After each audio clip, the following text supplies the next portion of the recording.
नमस्कार दोस्तों, इस वीडियो में हम बीएसएससी ऑफिस अटेंडेंट का जो प्रैक्टिस सेट नंबर 2 कवर करने वाले हैं। तो चलिए शुरू करते हैं। जो लोग नए हैं चैनल को सब्सक्राइब जरूर कर लीजिएगा और वीडियो को लाइक कर दीजिएगा। इससे पहले मैंने जो है लगभग 23 सेट का मैराथन वीडियो दिया हुआ है। आप जाइए प्लेलिस्ट में, उस सारे वीडियो को जरूर देख लीजिएगा। ये दूसरे बुक से शुरू कर रहे हैं। मैंने पहला सेट इसका करा दिया है, अभी ये दूसरा सेट होना है। इसमें भी टोटल जो है 20 सेट होने वाला है। इसको भी बुक खत्म करने के बाद हम तीसरा बुक से करेंगे। नहीं, जैसे जैसे खत्म होते जाएगा मैं आपको अलग अलग बुक से प्रैक्टिस सेट लगातार कराते रहूंगा। इसलिए आप लोग जो लोग नए चैनल को सब्सक्राइब करके जरूर जुड़ जाइएगा। तो चलिए शुरू करते हैं। तो सबसे पहले हम सामान्य ज्ञान के प्रश्न देखेंगे।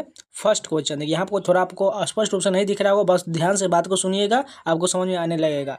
महात्मा गांधी के दांडी मार्च से प्रेरित होकर सी राजगोपालाचारी ने तमिलनाडु में कहां से कहां तक नमक मार्च का नेतृत्व किए थे। तंजौर तट पर तिरुचिरापल्ली से वेदारण्यम तक जो है नमक मार्च का नेतृत्व किए थे। कौन किए थे? सी राजगोपालाचारी। नेक्स्ट क्वेश्चन देखिए, गायत्री मंत्र के नाम से प्रसिद्ध मंत्र सर्वप्रथम किस ग्रंथ में मिलता है? ये जो है ऋग्वेद में मिलता है। विजयनगर साम्राज्य की स्थापना 1336 में किसके द्वारा किया गया था? 33 की बात करें तो हरिहर और बुक्का ने विजयनगर साम्राज्य की स्थापना 1336 में किया था। असम एवं कूच बिहार में वैष्णव धर्म का प्रवर्तन किसने किया था? 34 का राइट आंसर की बात करें, शंकर देव ने असम एवं कूच बिहार में वैष्णव धर्म का प्रवर्तन किया था। निम्नलिखित में से किसने पहली बार बुनियादी शिक्षा का विचार प्रतिपादित किया था? 35 का राइट आंसर की बात करें तो महात्मा गांधी ने पहली बार बुनियादी शिक्षा का विचार प्रतिपादित किया था। नेताजी सुभाष चंद्र बोस द्वारा आजाद हिंद फौज के हिस्से के रूप में गठित महिला रेजिमेंट का क्या नाम था? 36 का राइट आंसर की बात करें, रानी झांसी रेजिमेंट इसका नाम था। नेक्स्ट क्वेश्चन देखिए, राष्ट्रीय बीज निगम की स्थापना वर्ष डैश में किया गया था? 37 की बात करें 1963 में जो है राष्ट्रीय बीज निगम की स्थापना किया गया था। बोकारो कोयला क्षेत्र स्थित, यह कहाँ स्थित है? ये जो है झारखंड में स्थित है। भारत का उष्णकटिबंधीय वन शोध संस्थान डैश में स्थित है? 39 की बात करें, ये जो है जबलपुर में स्थित है। भारत का उष्णकटिबंधीय वन शोध संस्थान जबलपुर राजस्थान में है। भारत में उष्णकटिबंधीय सदाबहार वन पाया जाता है। 40 का राइट आंसर की बात करें, असम में जो है उष्णकटिबंधीय सदाबहार वन पाया जाता है। सुंदरवन राष्ट्रीय उद्यान भारत के किस राज्य में स्थित है? ये तो सभी को पता है, ये जो पश्चिम बंगाल में सुंदरवन राष्ट्रीय उद्यान जो है पश्चिम बंगाल में है। निम्नलिखित में से किस स्थान पर बायोगैस प्लांट कार्यरत है? 42 की बात करें, ये जो कोयम्बटूर, उदयपुर और पूसा, इनमें से सभी स्थान पर जो है बायोगैस प्लांट कार्यरत है। नेक्स्ट क्वेश्चन देखिए, निम्नलिखित कोयला खानों में से कौन सा मध्य प्रदेश राज्य में स्थित है? 43 की बात कर, सिंगरौली जो है ये कोयला खान जो है मध्य प्रदेश में स्थित है। संविधान सभा का प्रथम अधिवेशन किसकी अध्यक्षता में संपन्न हुआ था? 44 की बात करें, डॉक्टर सचिदानंद सिन्हा की अध्यक्षता में जो है प्रथम संविधान जो है के अधिवेशन की अध्यक्षता संपन्न हुआ था। वहीं बात करें, इसके अस्थायी अध्यक्ष सचिदानंद सिन्हा थे, अस्थायी अध्यक्ष पूछे तो डॉक्टर राजेंद्र प्रसाद हो जाएगा। निम्नलिखित में से कौन सा मुख्यमंत्री के विषय में सही नहीं दिया गया है? 45 की बात करें, राज्य मानवाधिकार आयोग के अध्यक्ष जो है मुख्यमंत्री होता है, ये गलत दिया गया है। जबकि अंतर्राज्यीय परिषद का सदस्य, राष्ट्रीय विकास परिषद का सदस्य, राज्य योजना बोर्ड का अध्यक्ष, ये सभी जो मुख्यमंत्री होता है। भारत में मान्यता प्राप्त राष्ट्रीय पार्टी कौन सा नहीं है? 46 की बात करें, समाजवादी ये जो है पार्टी ये राष्ट्रीय पार्टी नहीं है। बाकी भारतीय communist party, Bahujan Samajwadi party, Akhil Bharatiya Trinamool Congress, ये सभी जो है राष्ट्रीय पार्टी है। नेक्स्ट क्वेश्चन देखिए, भारत में पंचायती राज संस्थाओं की स्थापना सांविधिक निर्देशानुसार हुआ था। 47 का राइट आंसर जो हो जाएगा, नीति निर्देशक सिद्धांतों के अनुसार जो है पंचायती राज संस्थाओं की स्थापना किया गया। पंचायती राज का उल्लेख इसमें है अनुच्छेद 40 में ग्राम पंचायत का गठन, और ये जो है डीपीएसपी यानी कि नीति निर्देशक तत्व है। जीडीपी से तात्पर्य क्या है? 48 की बात करें तो ये जो सकल घरेलू उत्पाद इसका पूर्ण रूप हो जाएगा, यानी ग्रॉस डोमेस्टिक प्रोडक्ट होता है। नेक्स्ट क्वेश्चन देखिए, निम्नलिखित में से कौन सा संबंध सही नहीं यानी गलत दिया गया है। जीएनपी बराबर एनडीपी प्लस मूल्यह्रास प्लस विदेशों से प्राप्त शुद्ध साधन है, ये जो बिल्कुल गलत दिया गया है। जबकि शुद्ध की बात करें तो एनएनपी बराबर जीएनपी प्लस विशुद्ध परोक्ष कर माइनस मूल्यह्रास, ये सही है। इसके अलावा एनडीपी बराबर जीडीपी माइनस मूल्यह्रास प्लस विशुद्ध परोक्ष कर, ये भी सही दिया गया है। एनएनपी बराबर जीएनपी माइनस मूल्यह्रास प्लस विशुद्ध परोक्ष कर, ये भी सही दिया गया है। भारत के ग्रामीण क्षेत्रों में किस प्रकार की बेरोजगारी पाया जाता है। 50 की बात करें, दोनों मौसमी एवं प्रच्छन्न बेरोजगारी दोनों जो है भारत के ग्रामीण क्षेत्रों में पाया जाता है। भारत सरकार की तरफ से करेंसी नोट कौन सी एजेंसी जारी करता है। ये तो सभी को पता होना चाहिए, आरबीआई के द्वारा यानी भारतीय रिजर्व बैंक के द्वारा जो करेंसी नोट जारी किया जाता है। भारत में विदेशी प्रत्यक्ष निवेश से होने वाले प्रवाह को शामिल किया जाता है। 52 का राइट आंसर की बात करें, पूंजी खाते के जमा मदों में जो है भारत में विदेशी प्रत्यक्ष निवेश से होने वाले प्रवाह को शामिल किया जाता है। राष्ट्रीय ग्रामीण स्वास्थ्य मिशन कब शुरू हुआ था। 53 के राइट आंसर की बात करें, अप्रैल 2005 में राष्ट्रीय ग्रामीण स्वास्थ्य मिशन शुरू किया गया था। एक डैश द्वारा बना प्रतिबिंब हमेशा आभासी, सीधा एवं अत्यधिक छोटा होता है। 54 का राइट आंसर की बात करें तो ये उत्तल दर्पण द्वारा बना प्रतिबिंब हमेशा जो है आभासी, सीधा एवं अत्यधिक छोटा होता है। प्रदीप्त नलिका तथा नियोजन चिन्ह बल में क्या होता है। 55 की बात करें, इसमें जो है प्लाज्मा भरा होता है। नेक्स्ट क्वेश्चन देखिए, खुली वायु में कुछ दिन छोड़ देने पर सिल्वर की वस्तुएं काली हो जाता है क्योंकि उन पर डैश की परत बन जाता है। 56 का राइट आंसर की बात करें, उस पर जो सिल्वर सल्फाइड की परत बन जाता है। नेक्स्ट क्वेश्चन देखिए, बीई के चौथे इलेक्ट्रॉन के चारों क्वांटम संख्याएं होगा। यहाँ पर सभी का क्वांटम संख्या दिखाया गया है, इसमें बताना कौन सा सही हो जाएगा। इसका राइट आंसर की बात करें तो सी जो होगा 200 और -1/2, ये वाला सही हो जाएगा। नेक्स्ट क्वेश्चन देखो, वह शैवाल जिसका उपयोग अंतरिक्ष यात्री भोजन के रूप में करते हैं वह कौन सा होता है। वो जो है कोलेरेला नामक शैवाल जो है, इसका उपयोग जो है अंतरिक्ष यात्री भोजन के रूप में करते हैं। निषेचन के पश्चात बीजांड में एक कठोर आवरण विकसित होता है तथा यह डैश में विकसित होता है। 59 की बात करें, ये जो बीज में विकसित होता है। राष्ट्रीय शिक्षा दिवस किस तारीख को मनाया जाता है। 60 का राइट आंसर की बात करें, 11 नवंबर को जो है राष्ट्रीय शिक्षा दिवस के रूप में मनाया जाता है। वहीं शिक्षक दिवस पूछा जाए तो 5 सितंबर को मनाया जाता है। किसे यूनेस्को शांति पुरस्कार 2022 दिया गया था। इसका राइट आंसर एंजेला मर्केल को जो है यूनेस्को शांति पुरस्कार 2022 दिया गया था। नेक्स्ट क्वेश्चन देखिए, भारत का वाटरमैन के नाम से किसको जाना जाता है। राजेंद्र सिंह को जो है भारत का वाटरमैन यानी जल मैन के नाम से जाना जाता है। वाटरमैन से जब भी पूछा जाए तो राजेंद्र सिंह आपको याद रखना है। एशियाई खेलों में बैडमिंटन को पहली बार शामिल किया गया था। 63 की बात करें, 1962 में जो है एशियाई खेल में बैडमिंटन को शामिल किया गया था। कुमार गंधर्व के संगीत के मुख्य विशेषता क्या था। 64 की बात करें, मालवा लोकधुन और हिंदुस्तानी शास्त्रीय संगीत जो है कुमार गंधर्व के संगीत के मुख्य विशेषता था। नेक्स्ट क्वेश्चन देखिए, बिहार में भारत छोड़ो आंदोलन के दौरान सचिवालय गोलीबारी की घटना कब हुआ था। 65 की बात करें, 11 अगस्त 1942 को जो है बिहार में भारत छोड़ो आंदोलन के द्वारा सचिवालय गोलीबारी की घटना हुआ था। बिस्मिल्लाह खां कौन सा वाद्य यंत्र बजाते थे। सभी को पता है, शहनाई वादन के लिए बिस्मिल्लाह खान जाने जाते हैं। कौन सा अंतर्राष्ट्रीय समझौता ओजोन परत के क्षरण के लिए जिम्मेदार है। अनेक पदार्थों के उत्पादन के चरणबद्ध तरीकों से समाप्त करके ओजोन परत का संरक्षण करने पर केंद्रित है। 67 की बात करें, इसका राइट आंसर जो हो जाएगा मॉन्ट्रियल प्रोटोकॉल है। कौन सा हो जाएगा, इसका राइट आंसर की बात करें 67 का जो हो जाएगा मॉन्ट्रियल प्रोटोकॉल जो है ओजोन परत के संरक्षण से संबंधित है। रेड क्लिफ रेखा किसके बीच की सीमा है, ये सभी को पता होना चाहिए। ये जो भारत और पाकिस्तान के बीच जो है रेड क्लिफ रेखा है। भारत की राजभाषा क्या है। 69 की बात करें, केवल हिंदी जो है भारत की राजभाषा है। भारत में किस प्रकार की विविधता नहीं पाया जाता है? 70 की बात करें, इनमें से कोई नहीं होगा। ऑप्शन नंबर डी यहाँ पर करेक्ट हो जाएगा। अब चलिए हिंदी के प्रश्न देखते हैं। तो हिंदी में सबसे पहले एक गद्यांश दिया है, गद्यांश में पढ़ने के बाद इसका आंसर बताना है।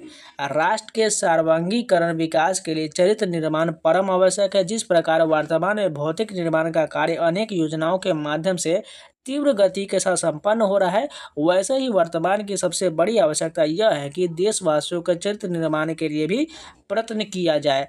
उत्तम चरित्रवान व्यक्ति ही राष्ट्र की सर्वोच्च संपदा है। जनतंत्र के लिए यह तो एक महान कल्याणकारी योजना है। जन समाज में राष्ट्र, संस्कृति, समाज एवं परिवार के प्रति हमारा क्या कर्तव्य है, इसका पूर्ण रूप से बोध कराना एवं राष्ट्र में व्यापक समग्र भ्रष्टाचार के प्रति निषेधात्मक वातावरण का निर्माण करना ही चरित्र निर्माण का प्रथम सोपान है। अब यहाँ पर से क्वेश्चन दिया गया है, थोड़ा और बचा हुआ है।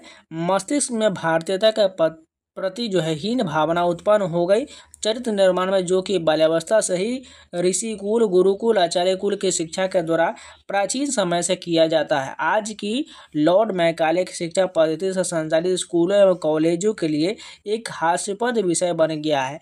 आज यदि कोई पुरातन संस्कारी विद्यार्थी संध्यावदन या शिखा सूत्र रखकर भारतीय संस्कृति में जीवन बिताता है तो अन्य छात्र उसे बुद्धू या अप्रगतिशील कहकर उसका मजाक उड़ाते हैं। आज हम अपने भारतीय आदर्श का परित्याग करके पश्चिम के आधुनिकीकरण में के ही प्रगति पर मान बैठे हैं। इसका घातक परिणाम चरित्र दोष के रूप में आज देश में सर्वत्र दृष्टिगोचर हो रहा है। अब यहाँ से क्वेश्चन दिया गया है 71 नंबर क्वेश्चन देखिए, चरित्र निर्माण की परम आवश्यकता क्या होगा? इसमें ऑप्शन नंबर जो हो जाएगा हमारा राष्ट्र के सर्वांगीकरण विकास के लिए हो जाएगा। नेक्स्ट देखिए, जनतंत्र के लिए लाभकारी हो सकता है। 72 की बात करें, उत्तम चरित्रवान व्यक्ति जो है जनतंत्र के लिए लाभकारी हो सकता है। उन्नत राष्ट्र के लिए विकास का प्रथम सोपान क्या है? 73 की बात करें, भ्रष्टाचार के प्रति निषेधात्मक वातावरण जो है प्रथम सोपान है। अप्रगतिशील रूप से मजाक उड़ाया जाता है जो 74 के राइट आंसर क्या हो जाएगा? भारतीय संस्कृति में जीवन बिताता है। भारतीयता के प्रति हीन भावना का कारण क्या है? लॉर्ड मैकाले शिक्षा पद्धति जो है हीन भावना का कारण है। नेक्स्ट क्वेश्चन देखिए, इनमें से कौन सा शब्द जो है तत्सम हो जाएगा? 76 की बात करें, पवन जो है यह तत्सम शब्द हो जाएगा। अदरक का तद्भव क्या हो जाएगा?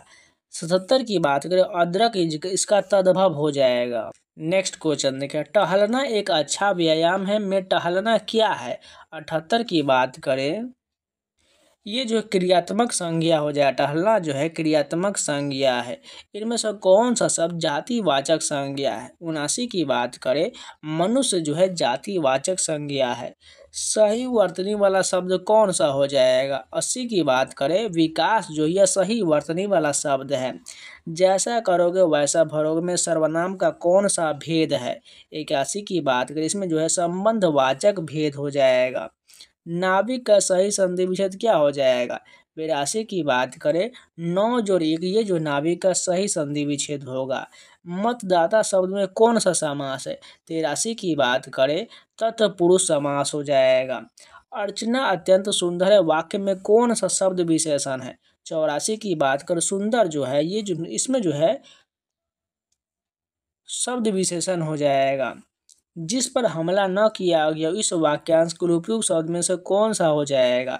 85 की बात करें, अनाक्रांत हो जाएगा। जिस पर हमला न किया गया उसका जो एक शब्द होगा अनाक्रांत हो जाएगा। चंदन का पर्यायवाची शब्द इनमें से कौन सा हो जाएगा? 86 की बात करें, मलयज जो है चंदन का पर्यायवाची शब्द हो जाएगा। उथला शब्द का विलोम क्या हो जाएगा? 87 की बात करें, गहरा जो है उथला का विलोम हो जाएगा। निम्नलिखित में से कौन सा शब्द स्त्रीलिंग नहीं है? 88 की बात करें, झुरमुट जो है यह स्त्रीलिंग नहीं होगा। इनमें से सामान्य वर्तमान काल का उदाहरण कौन सा है? 89 की बात करें, वह कलकत्ता जाता, ये जो सामान्य वर्तमान काल का उदाहरण है। बच्चों के लिए मिठाई लाइए इस वाक्य में कौन सा कारक है? 90 की बात करें, संप्रदान कारक, क्योंकि इसमें क्या लिए बोल रहा है? बच्चों के लिए, इसलिए संप्रदान कारक राइट होगा। नेक्स्ट क्वेश्चन देखें, दांत गिनना मुहावरे का अर्थ क्या हो जाएगा। 91 की बात करें, उम्र पता लगना इसका राइट आंसर हो जाएगा। अतियुक्ति शब्द में कौन सा उपसर्ग है। 92 की बात करें, इसमें जो है अति जो है उपसर्ग हो जाएगा। इनमें से रक्तित माह में प्रयुक्त प्रत्यय कौन सा हो जाएगा। 93 की बात करें, इसमें जो है ईमा जो है प्रत्यय हो जाएगा। निम्नलिखित में से कौन सा वाक्य शुद्ध दिया गया है। 94 की बात करें, ऊपर के वाक्यों में कोई शुद्ध नहीं, यानी ये सभी जो है गलत दिया गया है। जाति प्रथा को श्रम विभाजन का अस्वाभाविक रूप क्यों कहा गया है। 95 का राइट आंसर की बात करें, इसका राइट आंसर क्योंकि यह लोगों को उनकी रुचि के आधार पर काम नहीं चुनने देता है। खोखा का दूसरा नाम क्या था। 96 की बात करें, उसका नाम जो है कासु दूसरा नाम हो जाएगा। मेघदूत नामक पुस्तक का अनुवाद मैक्स मुलर ने किस भाषा में किया है। 97 की बात करें तो जर्मन भाषा में किया है। धनानंद ने किस नर्तकी को प्यार करता था। 98 की बात करें, वो जो है सुजान को प्यार करता था। प्रेमधन जी का जन्म कब हुआ था। 99 की बात करें तो ये जो है 1855 ईस्वी मिर्जापुर उत्तर प्रदेश में हुआ था। स्वदेशी पाठ के रचनाकार कौन है। 100 की बात करें तो प्रेमधन है। स्वदेशी पाठ का रचनाकार प्रेमधन है। अब चलिए मैथ के प्रश्न देखते हैं। फर्स्ट क्वेश्चन देखिए, यहाँ पर मैथ का क्वेश्चन दिया गया है। 4 के पावर 11 गुने 5 कर 5 गुने 3 के स्क्वायर गुने 13 का स्क्वायर दिया में अभाज्य गुणनखंड की कुल संख्या की गणना करिए। तो यहाँ पर सबसे पहले क्या करना है, सभी का पावर जो दिया गया इसको हमें बाहर निकालना पड़ेगा। तो 4 के पावर 11 को क्या लिख सकते हैं, 2 के स्क्वायर का पावर हम 11 लिख सकते हैं, बिल्कुल लिख सकते हैं। उसके बाद जो 5 का पावर क्या दिया गया, 5 दिया गया, तो यहाँ पर रहने देते हैं। उसके बाद 3 का क्या दिया गया, स्क्वायर देखिए 3 का स्क्वायर रहने देते हैं। गुने में क्या बोल रहा है, 13 का स्क्वायर है, तो 13 का स्क्वायर भी रहने देते हैं, यहाँ पर लिख लेते हैं। अब हमारा जो हो जाएगा, इसमें 2 का पावर इसमें गुना हो जाएगा, तो 2 का पावर कितना हो जाएगा, 22 हो जाएगा। गुने में 5 का 5 पावर हो जाएगा, गुने में 3 का स्क्वायर हो जाएगा, और गुने 13 का स्क्वायर हो जाएगा। अब अतः अभाज्य गुणन की कुल घात संख्या जो होगा सभी को जोड़ लेते हैं। 22 + 5 + 2 प्लस यहाँ पर कितना दिया गया, 2 दिया गया है, तो कितना हो जाएगा, टोटल हमारा 31 होगा। कहाँ पर, ऑप्शन नंबर बी करेक्ट हो जाएगा। नेक्स्ट क्वेश्चन देखिए, 24 के कितने धनात्मक गुणांक है। इसका राइट बताते हैं आपको। धनात्मक की बात करें तो सबसे पहले 3 + 1, उसके बाद जो होगा गुने में 1 + 1 हो जाएगा, यानी कितना हो जाएगा, ये 4 गुने 2, यानी हमारा 8 आंसर होने वाला। 8 कहाँ पर, ऑप्शन नंबर डी करेक्ट हो जाएगा। क्योंकि हमने यहाँ पर 3 + 1 कैसे लिखा है, जैसे कि धनात्मक गुणांक की बात करें तो 2 का पावर हम क्या लिख सकते हैं, 3 गुने 3 का पावर 1 लिख सकते हैं, यानी 2 का क्यूब 8 होता है और 8 3 24 होता है। इसी प्रकार हमने यहाँ पर लिखा है, यानी 2 का क्यूब किए गुने 3 का पावर 1 किए, तो यहाँ पर हमने 3 + 1 और 1 + 1 कर दिए। हमारा पावर का जो मान आ गया 4 दूने 8, 8 आंसर हो जाएगा। निम्नलिखित में से कौन सा कथन सत्य दिया गया है। तीसरा का राइट बता देते हैं आप लोग, इसमें कौन सा सही हो जाएगा। पहला कह रहा है 72 का धनात्मक गुणनखंड की कुल संख्या 12 होता है, बिल्कुल राइट हो जाएगा। पहले विषम संख्याओं का योग 400 होता है, n स्क्वायर होता है, सिंपल, बिल्कुल ठीक दिया गया है। 2 अंकों की सबसे बड़ी अभाज्य संख्या 97, ये भी बिल्कुल सही दिया गया है, यानी इसमें सभी सही दिया गया। ऑप्शन नंबर डी करेक्ट हो जाएगा। एक संख्या y को 225 से विभाजित करने पर शेषफल 33 बचता है। वही संख्या जब 15 से विभाजित किया जाता है शेषफल z बचता है, तो z का मान क्या होगा। सिंपल है, जैसे ये 33 जो बचा है इसी को हमें 15 से डिवाइड कर देंगे, 15 दूना 30, यानी 3 शेष बचेगा। ऑप्शन नंबर बी करेक्ट हो जाएगा। नेक्स्ट देखिए, जब n को 36 से विभाजित किया जाता है तो शेषफल 12 बचता है। शेषफल क्या होगा जब n को 9 से विभाजित किया जाएगा। सिंपल, वही क्वेश्चन अब जब में किया है, यानी शेषफल 12 है, इसको 9 से भाग कर दिए, हमारा शेषफल क्या आएगा, 3 ही बचेगा। नेक्स्ट देखिए, 2/5, 4/15 और 6/25 का लघुत्तम समापवर्ती पूछा गया है। यानी जब भी आपको जहाँ पर पूछा जाए एलसीएम, तो ऊपर वाले का एलसीएम और नीचे वाले के एचसीएफ निकाल देना है। तो 2, 4, 6 का एलसीएम क्या हो जाएगा, ये जो है 12 हो जाएगा, और नीचे वाला का एचसीएफ क्या हो जाएगा, यानी मौसा कितना होगा, 5 हो जाएगा। यानी 12/5 कहाँ पर है, 6 का राइट आंसर जो है बी वाला करेक्ट हो जाएगा। नेक्स्ट क्वेश्चन देखिए, एक विशाल स्कूल ऑडिटोरियम में यदि शिक्षक प्रत्येक पंक्ति में 16 विद्यार्थी रखते हैं तो 14 विद्यार्थी बच जाएंगे। यदि वे प्रत्येक पंक्ति में 24 विद्यार्थी रखते हैं तो 22 विद्यार्थी बच जाएंगे। यदि वे प्रत्येक पंक्ति में 25 विद्यार्थी रखते तो 23 विद्यार्थी बच जाएंगे। यदि वे प्रत्येक पंक्ति में 30 विद्यार्थी रखते तो 28 विद्यार्थी बच जाएंगे। तो स्कूल में उपस्थित विद्यार्थी की न्यूनतम संख्या कितना है? तो यहाँ पर जैसे जैसे क्वेश्चन में कहा कि उसी प्रकार हम फॉलो करते हैं। यानी 16 विद्यार्थी अगर रखता है तो कितना जो है बच जाता है, 14 बच जाता है। यानी -14 कर देते हैं, यहाँ पर 2 हो गया। उसके बाद बोला है 24 अगर पंक्ति में रखता है तो कितना बच जाता है, 22 बच जाता है। यहाँ पर घटने के बाद 2 आ जाएगा। उसके बाद 25 रखता है तो 23 जो है बच जाता है, विद्यार्थी बच जाता है। तो यहाँ पर घटने के बाद कितना, 2 आ जाएगा। उसके बाद जो है 30 रखता है तो 28 बच जाता है। यहाँ पर माइनस करना पड़ेगा, यहाँ पर भी 2 आ रहा है, यानी सभी में 2 2 आ रहा है अंतराल। तो यहाँ पर हमारा जो एलसीएम हो जाएगा 16, क्या हो जाएगा, 16, 24, 25 और 30 का हमें एलसीएम निकालना पड़ेगा। तो एलसीएम कितना हो जाएगा, 1200 आ जाएगा। और 1200 में सभी में 2 2 आ रहा है घट के, तो 1200 में से 2 घटा देंगे तो हमारा जो आंसर आएगा 1198 इसका राइट हो जाएगा। क्योंकि सभी में 2 2 हमारा अंतराल आ रहा है, तो 2 घटाने के बाद ही हमारा जो है न्यूनतम संख्या पता चल पाएगा। 1198 का है, पर ऑप्शन नंबर ए करेक्ट हो जाएगा। नेक्स्ट क्वेश्चन देखें, 3 संख्याओं का अनुपात 5, 7, 9 और उनका लघुत्तम समापवर्ती 1260 है। तो सबसे बड़ी और सबसे छोटी संख्या के बीच का अंतर कितना होगा? तो देखिए, सबसे बड़ी कौन है, 9 है, सबसे छोटी 5 है। तो 5 9 का अंतर कितना है, 4 आ रहा है। तो 4 से डिवाइड होने वाला कौन सा संख्या है, 4 से तो सभी डिवाइड हो रहा है। अब यही हमें पता करना है। तो यहाँ पर जो अनुपात दिया गया 5, 7 और 9 का अनुपात, और एलसीएम 1260 है। तो एलसीएम क्या होता है, सभी मल्टीप्लाई ही तो होता है ना।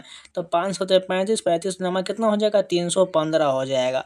अब इस 315 से में 1260 में डिवाइड कर देंगे तो कितना मरतबे कट जाएगा, 4 मरतबे कट जाएगा। और हमारा अंतर कितना आया था, बड़ी संख्या और छोटी संख्या का 4 आया था। 4 गुने 4 कहाँ पर है, 16, ऑप्शन नंबर ए करेक्ट हो जाएगा। नेक्स्ट क्वेश्चन देखिए, दी गई छवि में x का मान ज्ञात करिए। यानी यहाँ पर जो हमें सॉल्व करना पड़ेगा। तो यहाँ पर देखिए, √121 के 11 हो जाएगा, 587 में से 11 जाएगा तो कितना हो जाएगा, 7 में से 11 6, 8 में से 11 7, यानी यहाँ पर जो हमारा 576 हो गया। तो 576 किसका मान होता है, 24 हो जाएगा। यहाँ पर बाहर में 24 आ चुका है। अब यहाँ पर डिवाइड का चिन्ह है, अब यहाँ पर निकालते हैं। तो 1296 किसका होता है, ये रूट, तो ये जो 36 का होता है, यानी 180 में से 36 घटा लेंगे तो कितना बचेगा, 10 में 6 गया 4, ये बच गया हमारा 7 में से 3 गया 4, 144। अब 144 का रूट हटाएंगे तो ये कितना बच जाएगा, 12 बच जाएगा। यानी 2316 में हम 12 घटा देंगे, कितना मान आ जाएगा, ये जो हमारा होगा 2304 हो जाएगा। यानी √2304 किसका मान होता है, ये जो होगा 48 का मान हो जाएगा। यानी 24 भागा हमारा कितना मान आ चुका है, 48 आ चुका है। यानी 1/2 या 0.05 होगा। कहाँ पर है, ऑप्शन नंबर देखिए डी वाला करेक्ट हो जाएगा। बस इतना, कुछ नहीं करना, बस आपको रूट का मान पता होगा, आसानी से बन जाएगा। नेक्स्ट देखिए, निम्नलिखित प्रश्न में यही वाला क्वेश्चन है, सेम टू सेम। तो यहाँ पर देखिए 1296 है, रूट है, यहाँ पर पॉइंट दिया गया है। तो उसी प्रकार मान लीजिए पूरा पूरा और पॉइंट बैठा दीजिएगा, आंसर आ जाएगा। इसका मैं आपको डायरेक्ट आंसर बता देता हूँ। 10 का राइट आंसर की बात करें तो 31.36 आ जाएगा। बस आपको सॉल्व सेम करना है, इसी प्रकार, अब कुछ नहीं करना है। जैसे 324 दिया गया 18 का होता है, यानी 1.8 हो जाएगा। 784 उसी प्रकार, 1296 अभी जस्ट मैं बताया 36 का होता है। इसी प्रकार का सभी का मान रख के यहाँ पर गुना डिवाइड कर देंगे, हमारा आंसर आ जाएगा। 11 नंबर वही क्वेश्चन है। यहाँ पर बताना है एक पूर्ण वर्ग हो यदि y बराबर हो, किसके बराबर हो जाएगा, 11 की बात करें, यह 0.08 के बराबर हो जाएगा। नेक्स्ट क्वेश्चन देखिए, यहाँ पर भी वही पॉइंट वाला ही क्वेश्चन है। 58.237 का स्क्वायर माइनस 41.763 का स्क्वायर का मान क्या होगा। 12 का राइट आंसर की बात करें, ये जो होगा 1647.4 हो जाएगा। ये आपको फार्मूला अगर पता हो तो सिंपल सा है, ए स्क्वायर माइनस बी स्क्वायर के फार्मूले पर है। तो एक का मान आपको क्या करना है, पर छोटा पहले करते हैं, ए माइनस बी करना है का, और एक का ए प्लस बी कर लेना है, यही हमारा मान आ जाएगा। तो सबसे पहले देखिए यहाँ पर क्या दिया गया, 58.237 के, इसमें एक को जोड़ देंगे और एक को घटा देंगे, तो हमारा मान जो आ जाएगा, गुना करने के बाद मान आएगा वो 1647.4 ही हो जाएगा। नेक्स्ट देखिए, यह नियत तय किया गया था कि 780 रुपये को पी क्यू और आर के बीच 1:2:3 के अनुपात में वितरित किया जाना है, लेकिन गलती से वितरण जो है 1/2 अनुपात 1/3 1/4 के अनुपात में किया गया था। तो इस गलती से क्यू को कितना नुकसान हुआ। तो सबसे पहले हम सही वितरण अगर निकालेंगे 780 रुपये का बोला है, पी क्यू और आर को बांटना है किसमें अनुपात में, पी क्यू आर को। ये पी यहाँ पर लिख लेते, क्यू यहाँ पर लिख लेते, आर यहाँ पर 1:2:3 बोला, 1:2:3 यानी 3 2 5 1 6 हो जाएगा। कुल जो हमारा मान आएगा 6 का जो है मान है 780, तो 1 का मान कितना हो जाएगा, ये जो है 13 मरतबे कट जाएगा, यानी 13 गुणांक 1 का मान 13 आ गया, तो इसका मान 26 हो गया, इसका 13 3 39 हो जाएगा। ठीक है, और सभी में 0 बैठा दी, 130 हो गया, ये 260 हो गया और ये 390 हो चुका है। अब यहाँ पर जो बोल रहा था क्यू का हिस्सा इसमें कितना आ गया, 260 आ चुका है, लेकिन अब अलग अनुपात में बांटा गया था 1/2 इसी प्रकार। तो इसका हम एलसीएम निकाल लेंगे, तो 2 3 4 का एलसीएम क्या हो जाएगा, नीचे वाला का एलसीएम होता है, तो ये जो है 12 हो जाएगा। अब 12 को 2 से डिवाइड करेंगे तो 6 होगा, ये 3 से करेंगे तो 3 चौका 12 हो जाएगा, और ये 4 3 12, 6 4 3 के अनुपात में होगा। तो 6 4 10 3 13, 13 से 780 काटेंगे तो 13 6 78, यानी 1 का गुणांक जो आ जाएगा 6 आ जाएगा। तो हमें बीच वाले का मान निकालना है, तो Q का मान क्या हो जाएगा, 6 चौक 24 यानी 240 हो जाएगा। 1 0 बैठा देंगे तो यहाँ पर 240 है और यहाँ पर 260 है, यानी 20 रुपये का जो उसे घाटा हुआ। ऑप्शन नंबर सी करेक्ट हो जाएगा। नेक्स्ट क्वेश्चन देखिए, 15 और 45 का तृतीय समानुपाती ज्ञात करिए। एकदम सिंपल है, इसका तृतीय अनुपाती क्या होता है, B²/A होता है, यानी B का मान क्या है 45 × 45 कर दिए स्क्वायर के जगह पर, और 15 से डिवाइड कर दीजिए, हमारा मान पता चलेगा। 15 × 45 और 45 ये क्या हो जाएगा, 14 का राइट आंसर जो हो जाएगा 135, 45 या 135 यहाँ पर आ जाएगा। नेक्स्ट क्वेश्चन देखें, जॉन और तन्वी की आयु का अनुपात 8:15 है। 9 वर्ष बाद उनकी आयु का अनुपात 11:18 है, तो उनकी आयु के बीच कितना अंतर होगा। ध्यान से देखिएगा, यहाँ पर हम बनाते हैं छोटा करके। तो सबसे पहले उनकी वायु, जॉन और क्या बोला है तन्वी है, दोनों का अनुपात क्या दिया, 8:15 दिया गया है। 9 वर्ष बाद उनकी आयु का अनुपात 11:18, तो यहाँ पर लिख लेते हैं 11:18। कितने वर्ष बाद, 9 वर्ष बाद बोल रहा है। तो हम यहाँ पर आप क्या करते हैं, उनकी आयु के बीच का कितना अंतर है। तो सबसे पहले ऊपर में देखिए अंतर कितना है, यहाँ पर 7 का अंतर है, यहाँ पर कितना का अंतर है, 11:7 का अंतर, दोनों पर 7 का अंतर दिख रहा है। तो यहाँ पर हमें उसी प्रकार हमें ऑप्शन के अनुसार जाना पड़ेगा। तो 7 से कटने वाला कौन कौन सा है, एक जो ऑप्शन नंबर सी है और एक जो डी है, यानी इसी दोनों में से हमारा कोई होने वाला है।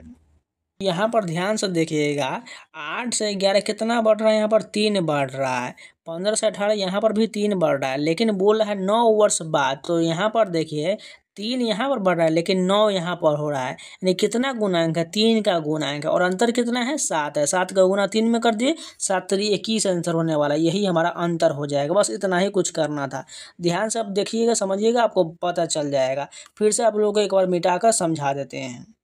जैसे देखिए उनका अनुपात क्या दिया गया, 8:15 दिया गया, और बोल रहा है 9 वर्ष बाद, तो यहाँ पर लिख लेते हैं 9 वर्ष बाद जो उनका अनुपात जो हो जाएगा 11:18 हो जाएगा। तो यहाँ पर एक्चुअल बढ़ा कितना, 3 ही बढ़ा है। दोनों में देखिए 8 3 11 हो रहा है और 15 3 18 हो रहा है, लेकिन बता रहा है 9 वर्ष बाद इतना हुआ है। तो 3 से गुना करिए 3 में, यानी कि 3 गुणांक बढ़ा है, और अंतर दोनों का कितना पूछ रहा है, यही हमारा अंतर पूछ रहा है। तो यहाँ पर 8:15 का 7 अंतर है, और यहाँ पर भी 7 है, तो 7 से ही तो कोई मल्टीप्लाई होगा ना, तो 7 3 21 हमारा जो है अंतर आ जाएगा। नेक्स्ट क्वेश्चन देखिए, ए का मासिक वेतन बी के मासिक वेतन से 20% अधिक है। सी का मासिक वेतन बी के मासिक वेतन से 25,000 अधिक है। उन सब का कुल मासिक वेतन 2,65,000 है। तो सी का वेतन ए के वेतन से कितना % अधिक है। तो सबसे पहले ए बी सी है, तो तीनों का मान लिख लेते हैं। ए, उसके बाद यहाँ पर बी लिख लिया और यहाँ पर सी लिख लिया। जैसे जैसे बोला गया उसी प्रकार हम फॉलो करेंगे। तो यहाँ पर देखिए बी का दोनों में कॉमन दिया गया, तो बी का मान का चलिए हम 100 मान लेते हैं, ठीक है, यहाँ पर 100 मान लेते हैं। उसके बाद ए जो है बोल रहा है ए का मासिक वेतन बी के मासिक वेतन 20% अधिक है, तो ये 20% अधिक करेंगे तो 120 हो जाएगा। अब सी के बारे में कहा गया है बी के मासिक वेतन से 25,000 अधिक है, यानी 100 तो ये रहेगा ही रहेगा, प्लस इसमें जो 25,000 जो है रुपया अलग हो जाएगा, ठीक है। अब अब ये हमारा मान हो चुका है और सभी का यहाँ पर मान हम आर रख लेते हैं जिससे हमारी दिक्कत नहीं हो। 100 आर और यहाँ पर प्लस 25 हो गया। अब यहाँ पर कुल मान जो हो जाएगा हमारा कितना हो जाएगा 320 आर। उसके बाद जो है यहाँ पर होगा टोटल मान कितना हो जाएगा 2,65,000 दिया गया है। 2,65,000 में से हमें 25,000 घटाना पड़ेगा क्योंकि 25,000 इसमें ऐड था तो इधर में ला देंगे तो 25 घटा लेते हैं तो हमारा मान जो हो जाएगा इधर में आर का मान हम काट देंगे 320 से तो हमारा मान पर जो हो जाएगा 750 हो जाएगा। अब हमें क्या कह रहा है ए और सी का वेतन निकालना है तो ए और सी का जो निकालेंगे तो ए और सी कितना दिया गया ए का 120 गुने 750 गुना कर देंगे। उधर में क्या हो जाएगा सी का जो है जाएगा 100 गुने 750 गुना कर देंगे। दोनों का मान पता चल जाएगा। उसके बाद हम कंपेरिजन करके इसका पता कर लेंगे तो ये जो है 90,000 हो जाएगा। यहाँ पर लिख लेते हैं 90,000। इसके बाद इधर वाला सी का कितना हो जाएगा इसका जो है 1,00,000 हो जाएगा और दोनों का अनुपात हटाएंगे तो 9:10 हो जाएगा। तो इसमें कितना अधिक हुआ एक अधिक हुआ किससे हुआ 9 से अधिक हुआ 1/9 गुने 100 ये मान कितना हो जाएगा 11.1/9% अधिक हो जाएगा। नेक्स्ट क्वेश्चन देखें रीचा के व्यय और बचत का अनुपात 2:1 है। यदि उसकी आय और व्यय में क्रमशः 20% और 15% की वृद्धि होता है तो उसकी बचत में प्रतिशत वृद्धि ज्ञात करिए। तो सबसे पहले उसकी आय क्या दिया गया व्यय और बचत का अनुपात दिया गया तो यहाँ पर लिखते हैं इनकम। यहाँ पर लिख लेते इनकम बराबर जो होता है एक्सपेंडिचर प्लस बचत होता है यानी सेविंग होता है। तो इनकम क्या व्यय क्या दिया गया व्यय का अनुपात दिया गया 2 और यहाँ पर बचत दिया गया 1 दिया गया है। तो यहाँ पूछ रहा है उसकी आय और व्यय में क्रमशः जो है 20% और 15% की वृद्धि होता है। तो यहाँ पर हमारा इनकम कितना हो जाएगा 213 हो जाएगा। अब यहाँ पर कह रहा है 20% उसकी आय में वृद्धि हुआ यानी सभी में हम क्या करते हैं 0 बैठा लेते हैं जिससे हमारा आसानी होगा। यहाँ पर 300 कर लेते हैं यहाँ पर 200 कर लेते हैं यहाँ पर इसको 100 कर लेते हैं। तो क्या बोल रहा है आय में जो है 20% की वृद्धि यानी 120 हो जाएगा। तो यहाँ पर 2 0 कट जाएगा तो 20×3 60 हो जाएगा यानी कुल मान जो आ जाएगा 360 ये इनकम हो जाएगा। अब क्या कह रहा है 15% की वृद्धि किस में होता है व्यय में होता है। तो यहाँ पर 200 का 15% कितना हो जाएगा 15 दूना 30 हो जाएगा यानी 230 हो जाएगा। तो हमारा जो सेविंग कितना हो जाएगा 360 में से अगर 230 घटा ही देंगे तो हमारा मान जो हो जाएगा 0 का 0 6 में से 3 गया 3 और 3 में से 2 गया 1 यानी 130 हो जाएगा। तो पूछ रहा है परसेंट वृद्धि कितना हुआ 100 से कितना बढ़ा 30% का बढ़ा। कहाँ पर ऑप्शन नंबर डी करेक्ट हो जाएगा। नेक्स्ट क्वेश्चन देखिए एक उम्मीदवार जो 50% अंक प्राप्त करता है वह 100 अंकों से अनुत्तीर्ण हो जाता है लेकिन एक अन्य उम्मीदवार जिसने 78% अंक प्राप्त किया उत्तीर्ण अंक से 30% अधिक प्राप्त करता है तो अधिकतम अंक क्या होगा। तो ध्यान से देखिए यहाँ पर एक उम्मीदवार जो 50% अंक प्राप्त करता है लेकिन 100 अंकों से अनुत्तीर्ण होता है और फिर बोल रहा है दूसरा 78% प्राप्त करता है और 30% अधिक प्राप्त करता है। तो ध्यान से देखिए पहले क्या करते हैं माना अधिकतम अंक क्या मान लेते हैं अधिकतम अंक हम 1 मान लेते हैं ठीक है। मैक्सिमम यहाँ पर लिख लेते हैं मैक्सिमम अंक जो हम होते हैं यहाँ पर 1 मान लिए। उसके बाद एक उम्मीदवार 50% अंक प्राप्त करता है यानी क्या होता है 1/2 अंक प्राप्त करता है और 100 अंकों से अनुत्तीर्ण हो जाता है। तो आवश्यक अंक कितना हो जाएगा 1/2 प्लस में 100 हो जाएगा ठीक है। अब प्रश्न अनुसार जो बोल रहा है यहाँ पर देखो 30% अधिक प्राप्त करता है तो यहाँ कितना हो जाएगा 130 बटा जो हमारा होगा 10 उसके बाद इंटू में 1/2 प्लस में जो होगा 100 बराबर में जो होगा 78 यह बोला 78% अंक प्राप्त किया। तो यहाँ पर लिख लेते हैं 78 जो बटा 100 और यहाँ पर x हो जाएगा। अब हमारा मान आ जाएगा सभी को कैलकुलेशन कर लेते हैं 65x प्लस इधर में कितना हो जाएगा 130 में गुना करेंगे तो ये 13,000 हो जाएगा और इधर में जो हो जाएगा 78x हो जाएगा। अब इसमें 65x और 78x घटेगा तो कितना हो जाएगा ये हमारा मान आ जाएगा 13x का मान जो आ जाएगा कितना आ जाएगा 13,000 हो जाएगा। अब काट लेंगे x जो है इधर रह जाएगा और x का मान जो हमारा आएगा कितना आ जाएगा 1,000 आ जाएगा यानी अधिकतम अंक कितना हो गया 1,000 कहाँ पर है ऑप्शन नंबर सी करेक्ट हो जाएगा। नेक्स्ट क्वेश्चन देखिए चीनी के मूल्य में 30% की वृद्धि होता है यदि व्यय केवल 10% बढ़ता है तो खपत में कितने % की कमी होगा।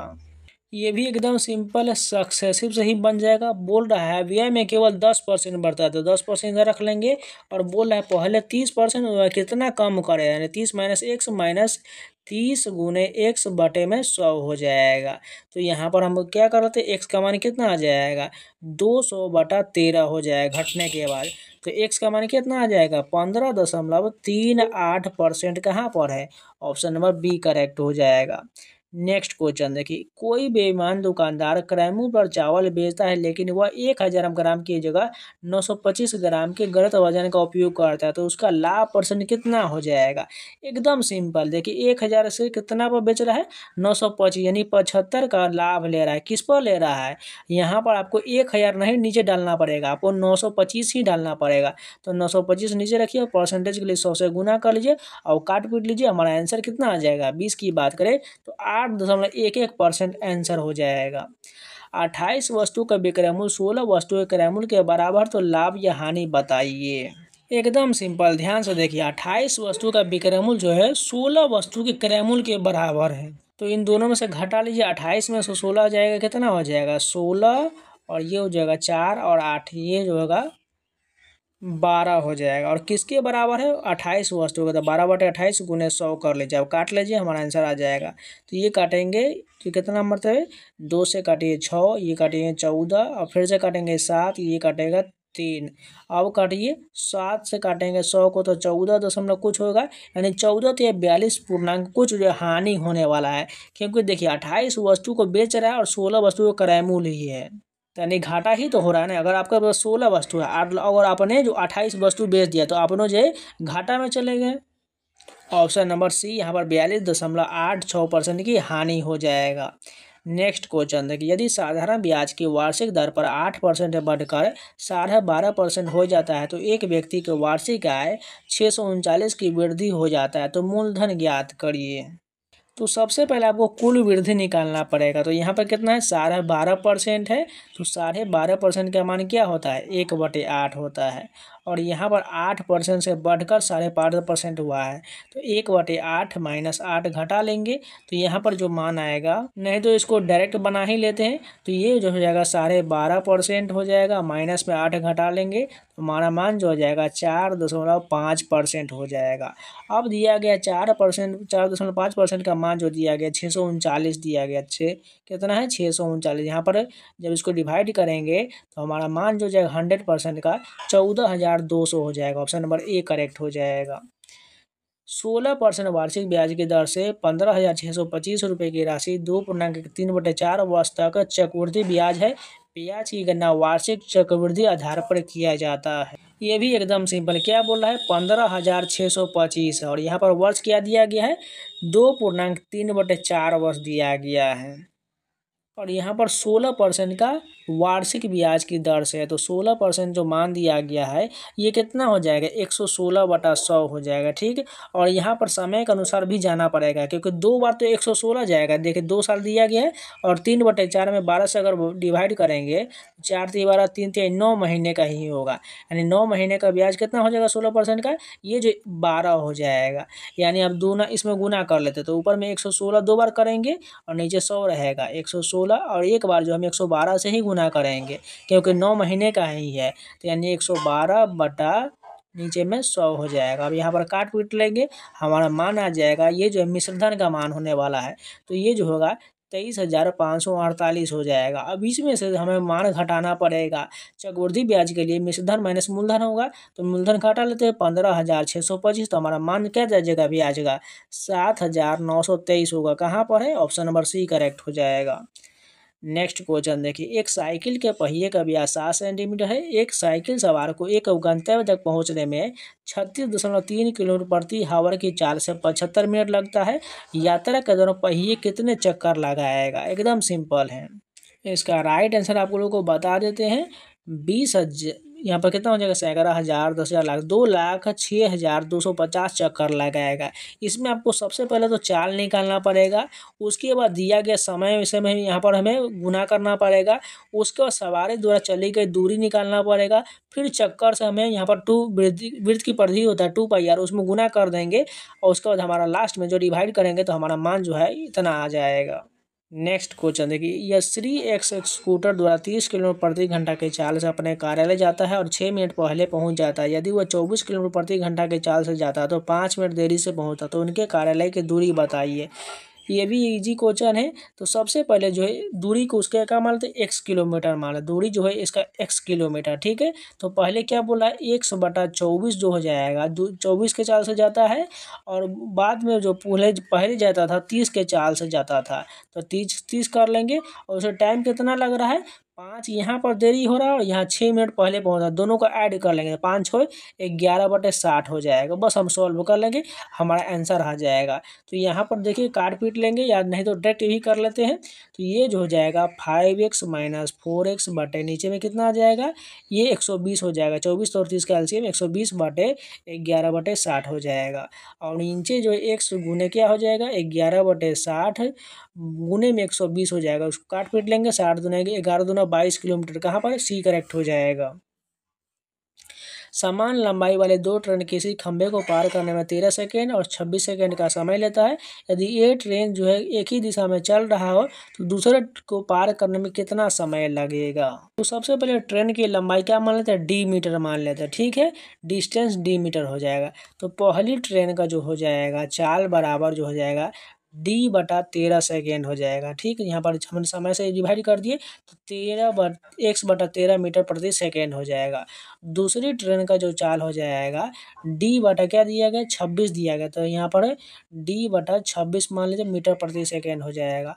और एक ही दिशा में चलने पर करने में लगा समय तो यहाँ पर कर लेते हैं, D प्लस दोनों का डिस्टेंस जुड़ जाएगा, D + D, उसके बाद D/13 माइनस में जो है D/26। अब सॉल्व कर लेंगे, हमारा मान जो 52 सेकेंड आ जाएगा। ऑप्शन नंबर सी करेक्ट हो जाएगा। नेक्स्ट क्वेश्चन देखिए, एक व्यक्ति 600 सेकेंड में धारा के प्रतिकूल दिशा में 750 मीटर नौका चलाता है और 7.5 मिनट में वापस लौटता है। शांत जल में उसकी नौका चाल गति बताना है। तो सबसे पहले धारा के प्रतिकूल चाल निकालते, क्या दिए गया, 750 मीटर दिया गया। तो 750 बटे जो है हमारे 600 से यहाँ पर सेकेंड से टाइम से डिवाइड करेंगे तो हमारा मान जो आ जाएगा चाल का 1.25 मीटर प्रति सेकेंड आ जाएगा, ठीक है। ये हमने मान निकालिए धारा के प्रतिकूल चाल। अब धारा का दिशा में बोल रहा है, धारा के दिशा में 750 बटे यहाँ पर कितना दिया गया था, 450 से हमें क्या करना पड़ेगा, डिवाइड करना पड़ेगा। तो यहाँ पर डिवाइड कर लेते तो इसका मान कितना आ जाएगा, 450 सेकेंड आ जाएगा, ठीक है। क्योंकि यहाँ पर जो 7.5 मिनट दिया गया इसको हम सेकेंड में बदले तो 485 सेकेंड होगा। इसको डिवाइड करेंगे तो हमारे क्या मान आ जाएगा, 1.67 मीटर प्रति सेकेंड हो जाएगा। यहाँ पर इसको मिटा देते हैं। तो दोनों का चाल हमें पता चल चुका है, तो दोनों का ऐड कर लीजिए, 1.25 और 1.67 को ऐड करेंगे तो 2.92/2 हो जाएगा। और इसको डिवाइड करेंगे तो हमारा मान जो जाएगा 1.46 मीटर प्रति सेकेंड हो जाएगा। इसमें अब 18/5 से गुना कर देंगे क्योंकि हमें किलोमीटर प्रति घंटा में बदलना है। तो क्या आ जाएगा, 5.25 किलोमीटर आ जाएगा। कहाँ पर है, ऑप्शन नंबर बी करेक्ट हो जाएगा।